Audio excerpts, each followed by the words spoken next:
Assalamualaikum warahmatullahi wabarakatuh. Hamdan wa syukran lillah, asyhadu an la ilaha illallah wahdahu la syarikalah. Amma ba'd. Teman-teman ikhwas sekalian yang semoga senantiasa dalam lindungan Allah Subhanahu wa taala. Alhamdulillah masih diberikan kesempatan oleh Allah untuk kita kembali melanjutkan kajian kita bersama. Mudah-mudahan setiap detik dalam kajian kita bernilai pahala di sisi Allah Subhanahu wa taala. Teman-teman rahmati Allah, berbicara mengenai musibah yang menimpa kita hari ini. Sejatinya setiap detik dari kehidupan yang kita lalui di dunia ini semuanya bernilai ujian. Entah itu kesenangan ataupun itu kesengsaraan. Entah itu kebahagiaan ataupun itu kesedihan. Karena kenapa? Karena memang sejatinya kita manusia selama berada di atas muka bumi ini, maka disitulah kita senantiasa diuji. Terkadang ujian dari Allah itu berupa kesenangan, juga terkadang berupa keburukan yang kita tidak sukai. Untuk apa semua itu?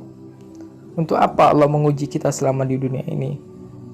Jelas sekali ayatnya. Allah mengatakan, liyajziyal ladzina asa'u bima amilu wajziyal ladzina ahsanu bil husna. Supaya apa? Supaya nanti kelak Allah akan memberikan balasan kepada orang yang berbuat baik dengan ujian itu, dan juga balasan terhadap orang yang berbuat buruk dengan ujian tersebut.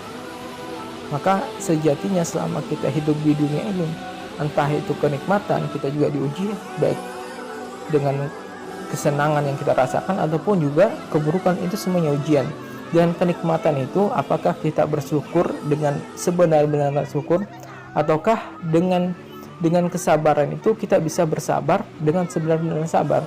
Dan semuanya selama kita hidup di dunia ini berupa ujian, entah itu kesenangan ataupun itu kesengsaraan. Ini yang perlu kita garis bawahi yang pertama.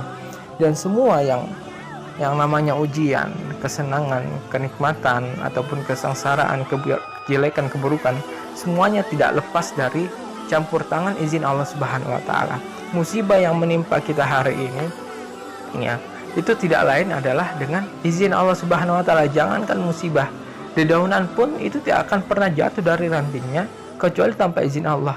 Mata pun tidak akan pernah sanggup untuk berkedip kecuali dengan izin Allah Subhanahu wa taala. Jelas Allah mengatakan dalam surah Taghabun ayat yang ke-11, Allah mengatakan tidak ada suatu musibah pun yang menimpa seorang muslim, seseorang ya, kecuali dengan izin Allah ya. Dan ayat ini jelas sekali ya. Kita juga kalau kita melihat dalam kitab tafsir Ibnu Katsir ya, Imam Ibnu Katsir mengatakan makna dari ayat Allah tadi yang di surat At-Taghabun itu maknanya apa? Seorang yang ditimpa musibah dan dia meyakini bahwa musibah tersebut merupakan ketentuan dan takdir Allah, dan kemudian dia bersabar, maka apa? Dia akan diberikan balasan yang sangat besar dari Allah Subhanahu wa taala. Maka sebagai seorang mukmin, sebagai seorang muslim, kita harus yakin bahwasanya semua yang terjadi dalam kehidupan kita ini adalah murni kehendak Allah Subhanahu wa taala. Lalu bagaimana sebagai seorang pribadi muslim kita menyikapi antara musibah yang Allah berikan kepada kita? Yang pertama yang kita harus lakukan menyikapi musibah yang Allah takdirkan kepada kita, entah itu banjir, entah itu musibah longsor, entah itu gempa, apapun musibahnya, entah itu besar ataupun kecil, bagaimana kita menyikapi? Yang pertama yang harus kita lakukan sebagai seorang muslim ataupun seorang mukmin adalah apa? Yang pertama adalah ridho. Ini tingkatan yang paling pertama yang harus kita lakukan menyikapi apa yang terjadi dalam kehidupan kita. Ridho dalam artian apa? Kita bahwasanya ridho, ikhlas, bahwasanya Allah yang menetapkan takdir untuk diri kita itu, dan itulah yang terbaik buat diri kita, meskipun kita belum tahu apa hikmah di balik kejadian yang Allah timpakan kepada kita. Bukankah kita sudah sama-sama tahu dan sama-sama kita hafal, bahkan di antara rukun iman yang keenam adalah iman kepada takdir Allah, baik yang baik ataupun yang buruk. Maka kita sebagai seorang muslim yang baik, jangan cuma pengen berimannya sama takdir yang baik, tapi tidak beriman sama takdir yang buruk. Itu artinya kita tidak fair. Kalau mengambil satu sisi tanpa mengambil sisi yang lain. Dan ini sudah kita hafalkan semenjak kita kecil. Iman kepada takdir Allah yang baik maupun yang buruk. Dan ini yang harus kita yakini, bahwasanya yang Allah takdirkan untuk kita hari ini, baik itu berupa musibah, itu kita yakini betul dengan sikap sebagai seorang muslim, yaitu apa? Ridho dengan ketentuan takdir Allah. Kenapa? Karena setiap goresan takdir Allah itu adalah takdir yang terindah untuk makhluknya. Tidak mungkin, mustahil bagi Allah untuk menzalimi makhluknya. Mustahil bagi Allah menakdirkan keburukan bagi makhluknya. Asa antakrahu syai'an wa huwa khairul lakum. Terkadang kita melihat sesuatu itu buruk, terkadang kita melihat sesuatu itu jelek, tapi di balik itu ada hikmahnya yang baik untuk kita. Entah itu hikmahnya kita dapati sehari kemudian, atau sepekan kemudian, ataupun bahkan sebulan kemudian. Yang jelas, takdir yang Allah berikan kepada kita, baik itu berupa musibah, sebagai sikap seorang muslim yang pertama harus kita lakukan adalah apa? Adalah ridho terhadap ketentuan Allah. Itu yang pertama. Yang kedua, sikap kita sebagai seorang muslim apa? Bersabar.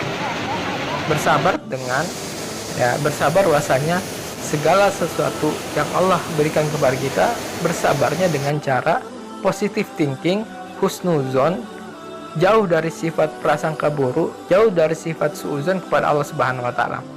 Ya, bersabar terhadap apa yang Allah takdirkan kepada kita.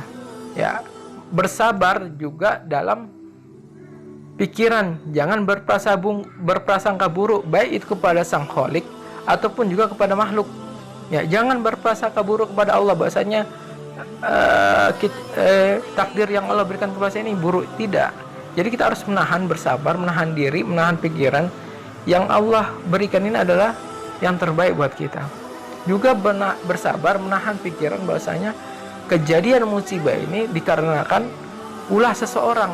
Ya, yang kemarin kita sempat ramai juga, yang sampai hari ini dibahas, kesalahan terjadi adalah sebab pemerintah, sebab gubernur dan lain sebagainya, sebab seseorang. Dan ini tidak boleh kita lakukan sebagai seorang muslim, sebagai seorang mukmin yang baik. Maka jangan menyalahkan ataupun menyari kambing hitam terhadap musibah yang menimpa diri kita. Itu yang harus kita lakukan. Kedua, bersabar dalam artian menahan diri dari berprasangka buruk, baik terhadap Allah ataupun kepada makhluk, siapapun makhluknya. Itu yang kedua, sikap kita. Ketiga, sikap kita sebagai seorang muslim atau seorang mukmin adalah apa? Sikap kita yang ketiga adalah muhasabah, introspeksi diri. Ya, muhasabah, introspeksi diri terhadap apa yang menimpa kita, musibah yang menimpa kita. Ya, kita sabari, kita introspeksi diri bahwasanya tidak lain yang menimpa diri kita itu terkadang terjadi karena kesalahan kita juga sendiri. Entah itu karena sebab musabab, ya, misalkan sebab musabab ini banjir dikarenakan buang sampah sembarangan, atau longsor dikarenakan hutan yang menggundul dan lain sebagainya, sebab musabab. Tapi ada juga kita yang perlu introspeksi diri adalah sebab kemaksiatan. Ya, sebab kemaksiatan ini juga yang menjadikan musibah itu datang kepada kita. Maka kita harus muhasabah, introspeksi diri untuk kedepannya jauh lebih baik lagi. Ini yang perlu kita lakukan sebagai seorang muslim. Yang pertama tadi adalah ridho dengan keturutan Allah. Yang kedua, bersabar dengan menahan diri, menahan pikiran bahwasanya apapun yang terjadi ini bukan kejelekannya Sang Khalik, bukan karena keburukannya Allah, bukan juga karena keburukannya makhluk atau manusia. Dan kita perlu ingat sama-sama, mayuridillahu bi khairan yusib minhu. Allah jika menghendaki kebaikan kepada seorang hamba, maka Allah akan mengujinya. Dan kita berharap dengan adanya ujian ini, kita menaikkan derajat kita di sisi Allah Subhanahu wa taala, meninggikan posisi kita di hadapan Allah Subhanahu wa taala, dan juga menghapus segala kesalahan-kesalahan kita. Karena tidak lain setiap musibah atau ujian yang menimpa diri kita, baik itu sekecil duri yang menusuk kaki kita, tidak lain tujuannya apa? Untuk membersihkan dosa-dosa kita. Sehingga apa? Allah itu pengen kita berjalan di muka bumi ini dengan apa? Dengan suci, bersih dari dosa-dosa. Makanya Allah apa? Kasihkan kita ujian, kasihkan kita musibah untuk apa? Menghapuskan dan membersihkan diri kita dari noda-noda maksiat yang mungkin selama ini kita lakukan, dan juga untuk apa? Meninggikan derajat kita kepada Allah Subhanahu wa taala. Itulah sikap kita sebagai seorang muslim. Mudah-mudahan kita bisa lakukan bersama. Mudah-mudahan musibah yang menimpa diri kita meninggikan derajat dan menghapus dosa kita dan menjadikan kita jauh lebih baik lagi. Barakallahu fikum. Wassalamualaikum warahmatullahi wabarakatuh.